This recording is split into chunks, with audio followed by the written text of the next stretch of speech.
Hello， 大家好，我是一路。今天给大家带来一部校园版的魔法动漫《魔法高校劣等生》。现在就让我们开始吧。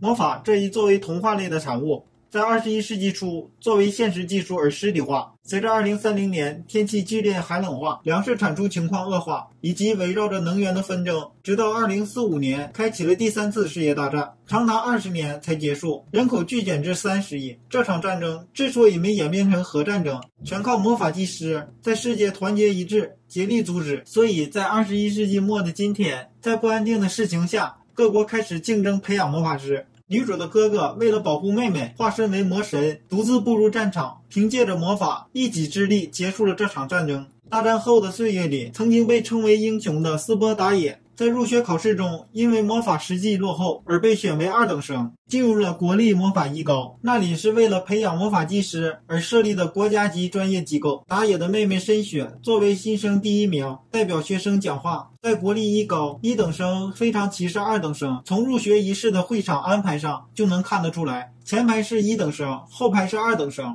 回家后，深雪接到了父亲的电话，要去参加他的入学庆祝会，但是对于打野却一条短信都没有。深雪很是生气，反自然现象干涉魔法不由自主地从身体里放了出来，就连水壶都已经被冻起来了。父亲之所以无视打野，是因为父亲想让打野继承父业，而打野却选择了去上学。打野走到深雪的身边，用爱的抱抱融化了他心中的戾气。周末，兄妹俩一起使用魔法飞奔去道场进行修行，速度堪比汽车，一会儿就到了。刚到修行场，打野就陷入了与他师兄弟们的团战。深雪穿着校服，看起来纯真靓丽，简直就是含苞待放的花蕾。光头师傅来挑逗深雪，哥哥打野一手刀劈了过来，于是接下来就是光头师傅和打野对打。师傅终究是古魔法的传人，打野技不如人，败阵下来，躺在地上大口的喘着气。深雪蹲下来安慰哥哥，裙子上沾满了泥。只见深雪使用了清洁魔法阵，打野和深雪身上的衣服瞬间光洁如新。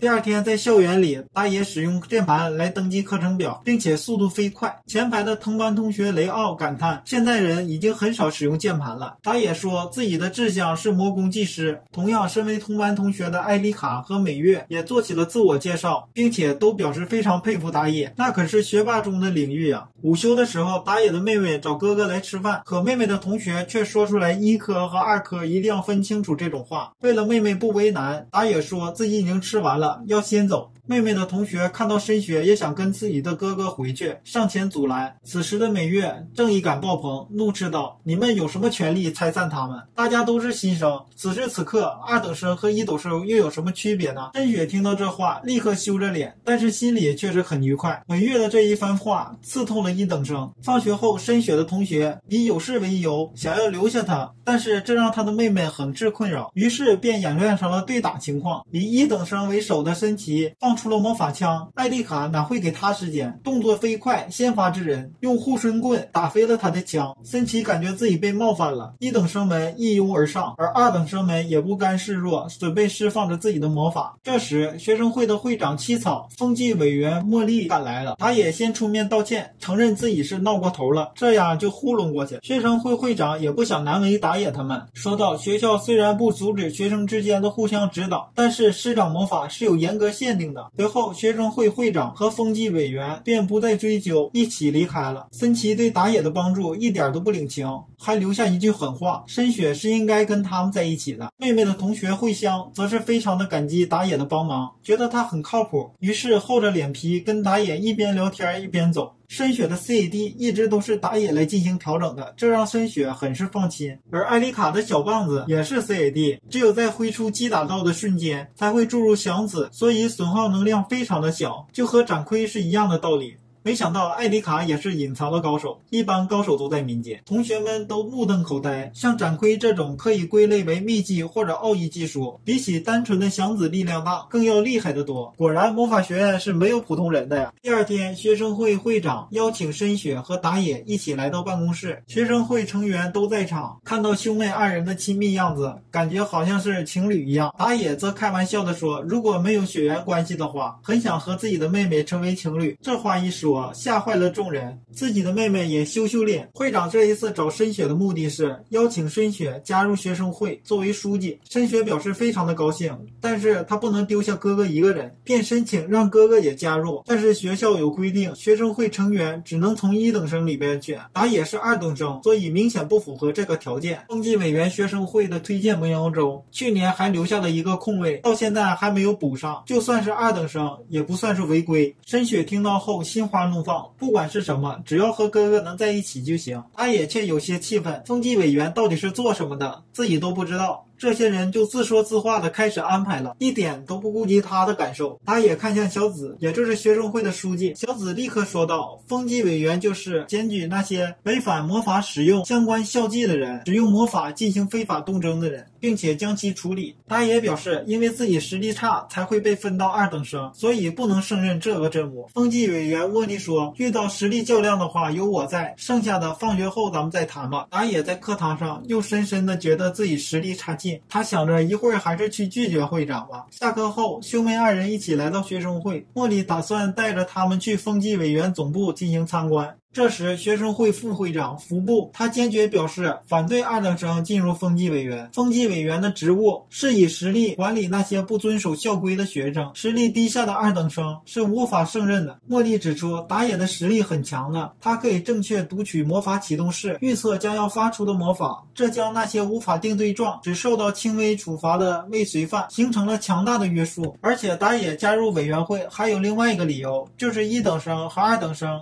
之间的感情有一道鸿沟，希望委员会能够消除这股歧视的风气。申雪说，自己的哥哥虽然魔法实际成绩不理想，但是以哥哥的力量不适合实际测试的评分方法，实战的话哥哥不会输给任何人。学生会副会长服部依旧很固执，不愿意接受打野。打野虽然对风纪委员没有什么兴趣，但是为了证明申雪没有看错人，提出了与学生会副会长服部进行模拟战。2个人来到演习室，打野拿出了一把魔法手枪。学生会副会长服部相当的自负，一开始便高傲自大，他认为对战实力差的2等生自己肯定能赢，一定不会输给2等生。虽然学生会副会长服部在脑子里想了战术，但是随着裁判的一声令下，学生会副会长突然之间感觉到一阵眩晕，打野在他的身后用魔法枪击中了他，一招制胜。围观的同学都难以置信，打野居然秒杀了副会长，用的还是他们都看不懂的招数。他的装备是银角，更是天才魔攻师西富尔的魔法装备。经过此一战，毫无败绩的学生会副会长服部承认了打野的实力，没人敢再挑衅打野。打野也顺利的加入了风纪委员会。第2天，新加入风纪委员会的打野和同样身为风纪委员会的森崎被委派进行巡逻工作。风纪委员被批准在学校内携带 CAD， 使用时更加不用请示。不过，如果被判定是非法使用的话，不但会被开除委员会，还会受到比一般学生更严重的惩罚。在巡逻途中，遇到了艾迪卡被几个混混骚扰，打野冲上去用声波震晕了那几个人，救下了艾迪卡。之后他们又来到了剑道社看武术表演，到达后看到了因为场地问题发生了冲突的双方，女生是人生椰香前年的剑道大赛女子初中组的全国亚军，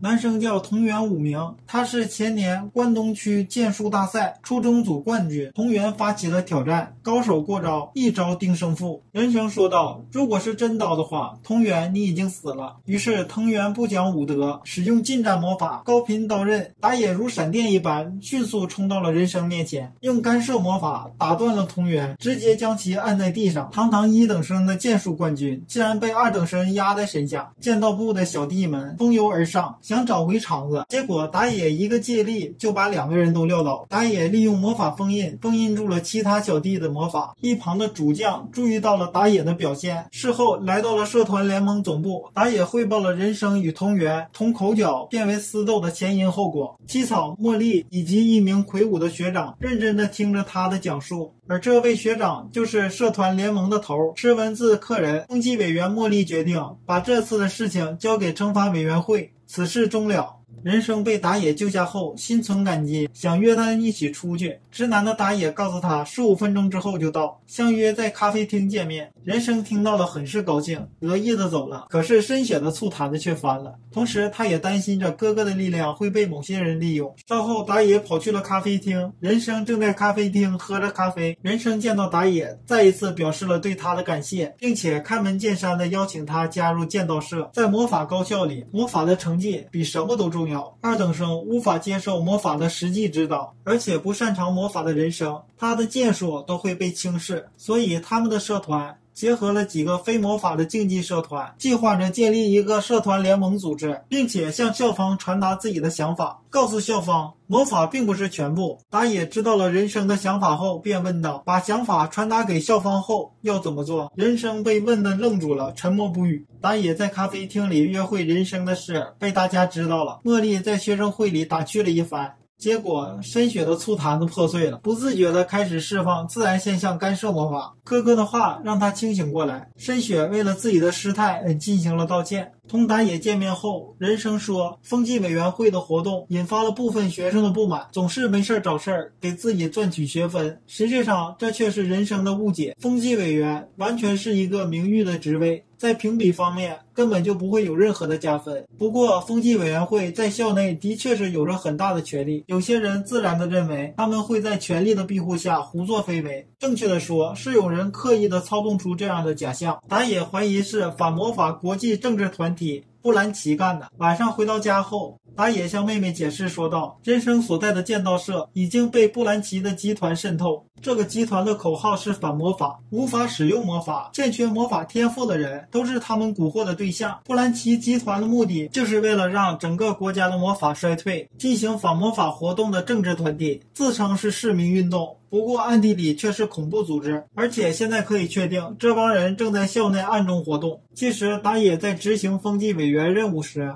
看到了布兰奇平等会的学生，他们虽然宣扬反魔法主义，但是却没有否定魔法。他们的口号是废除魔法造成社会的歧视，但是歧视又是什么呢？个人的实力与努力没有受到社会的评价。布兰奇所说的歧视实际上就是收入的差距。魔法师的收入普遍比较高，是因为某些魔法师他们拥有着社会所需要的稀有技能，所以收入不菲。使用魔法不仅需要天分，还需要长时间的学习与练习。不能使用魔法的人也知道，但是明知道却不说。凡是对自己有利的事就不会去说，不会去想，只会用平等的这种悦耳的理念欺骗他人，欺骗自己。魔法高校里那些参加平等会的人也是因为离不开魔法，却又无法忍受自己得不到认同。对于活跃第一线的人，他们付出的努力与代价视而不见，把以魔法作为评价的制度设为歧视。无法使用魔法，欠缺魔法天分的人，明知道这一切却依然煽动他人，其目的就是为了让这个国家的魔法衰退。